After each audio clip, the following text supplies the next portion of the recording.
Hi అండి. Masala గుత్తొంకాయ curry చాలా టేస్టీగా రావాలంటే ఎలా చేయాలో చూద్దాం. ముందుగానైతే 2 టేబుల్ స్పూన్ పల్లీలు, 2 టేబుల్ స్పూన్ నువ్వులు, కొంచెం ధనియాలు, కొంచెం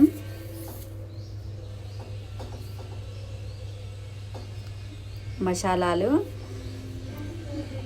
4 మిరియాలు, 4 లవంగాలు, కొంచెం దాల్చిన చెక్క, 2 ఏలకులు. ఇవైతే లో ఫ్లేమ్లో పెట్టుకొని వేయించుకోవాలి. కొంచెం కొబ్బరి కూడా యాడ్ చేసుకోవాలి. ఇవి మగ్గిన తర్వాత నేనైతే గ్రీన్ కలర్ వంకాయలు అయితే తీసుకున్నాను.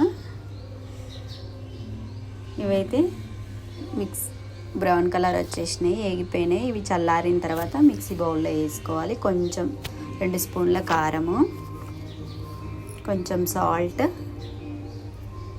తెల్లుల్లిపాయలు, 1/2 స్పూన్ పసుపు, ఉల్లిపాయ, 1 ఉల్లిపాయ పడుతుంది, కొంచెం చింతపండు. ఇవైతే మిక్స్ చేసుకోవాలి. కొంచెం మిక్స్ అయిన తర్వాత కొంచెం వాటర్ కూడా యాడ్ చేసుకోవాలి. వాటర్ యాడ్ చేస్తే పేస్ట్ లాగా వస్తుంది.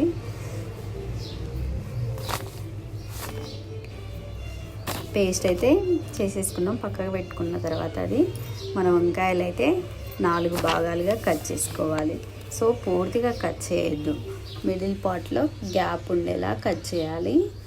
సో ఇవైతే అన్నీ కట్ చేసుకొని ఓన్లీ సాల్ట్ వాటర్లోనే వేసుకోవాలి, లేకపోతే బ్లాక్ కలర్లో వస్తాయి వంకాయలు.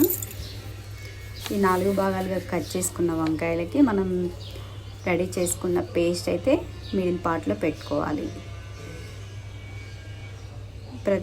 అన్ని వంకాయలకైతే పెట్టేసుకున్నా. ఇవైతే పక్కకు పెట్టుకొని మనం స్టవ్ మీద పెనం పెట్టుకొని కొంచెం హీట్ అయిన తర్వాత 2 స్పూన్ల ఆయిల్,